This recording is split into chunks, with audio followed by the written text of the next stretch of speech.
for coming my final presentation today. I have a confession to make. Let me ask you one thing first. What made you study English, except for native speakers here? It's not fair, is it? So, why did you study English?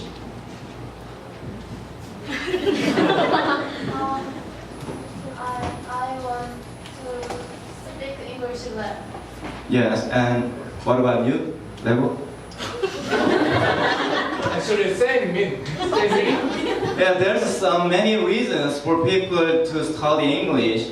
Some people want to make foreign friends, and some people need a high score of the test, like IELTS or TOEIC or TOEFL, to get better job. And some people are just interested in English because it's second language in the world. But for me, it's totally different. You probably don't know my name. My name is John, and I used to be a hair designer for 10 years in Korea. And I quit the job 4 years ago. And now I'm planning on becoming an English instructor after CPILS. So, I divided my topic into the 4 parts. First one is who I am. Second one is what made me quit the job. Third one is why I started learning English. Final one is how English changed my life. Let me do first, number 1. When I was young, I was out of control. Yes, I was a troublemaker. I had conflict a lot with my parents, and I wasn't interested in any subject like history, mathematics, science, and English. What I was interested in was hairdressing. So here's a fun story. When I was 15, my friends and I wanted to dye our hair like yellow or brown. So we bought 6 bottles of beer, and then I poured the beer into the big bowl, and we put our head into shallow beer for 20 minutes, waiting our hair change. So do you think it worked or not? Hope? No? Why is that? Harris? It's a waste of beer. Definitely it didn't work. Yeah, but these experiments couldn't stop my curiosity about hairdressing. So I decided to become a hair designer at the time. It was my first dream.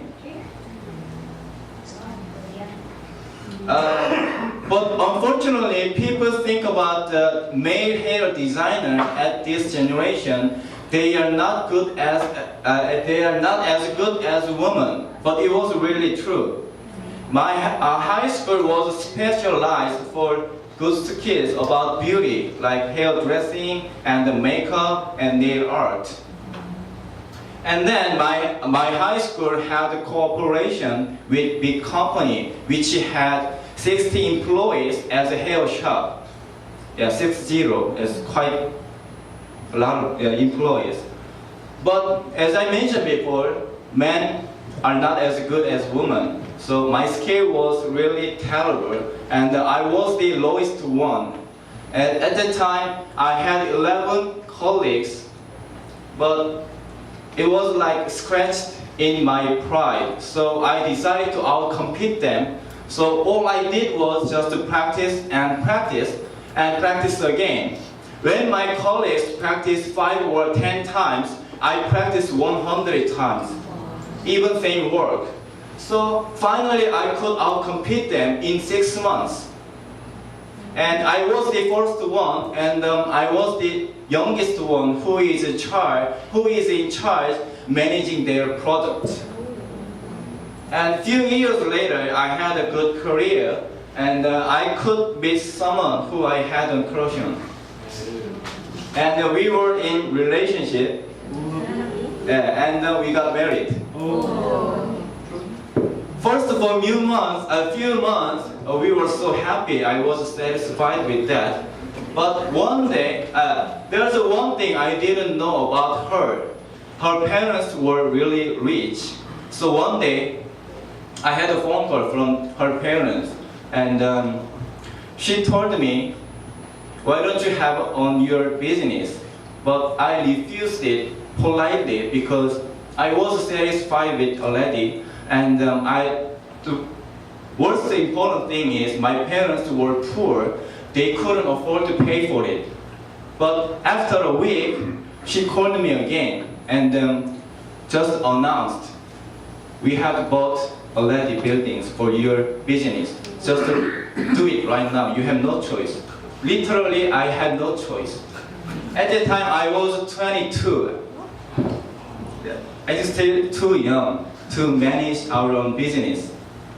But I had no choice. I did my best without day off. And wife had a day off, but I had no day off. And I was like a machine, making money and then paying it back to her parents. One day, bad thing happened to me. My last grandfather passed away, and I asked her to go to his funeral. But do people usually respond like what when they hear someone's death? Harris? Sympathetic, try to use support. Yeah, or say sorry. Yeah, but all she said to me was, "I don't want to go there because I have appointment tomorrow and I want to make money." At the time, I couldn't stand that situation, and I was feeling like, who am I living with, or why am I here, and who did I get married to? So I decided to divorce. Sorry. Yeah, she become a materialistic. So I decided to divorce. But worst thing is, bad thing happened to me again at the same time. I hired my friend who went to beauty academy together. We were like best friends, but he betrayed me because of money again. So at that time, I lost two persons who I really loved. So it was hardest time in entire my life. So I felt lost away. I lost everything I had before. So people usually, when they have hard time, people try to look for something to get over it or to move on.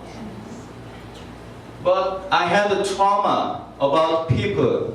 Like I was afraid of meeting new people and making new friends and being in relationship with someone. So at the time, the key to get over it was the English for me. So that is why I started learning English. It's totally different. But as you know already, I never studied English before. So when I went to academy, I had an interview. The question was like this: why did you choose our academy?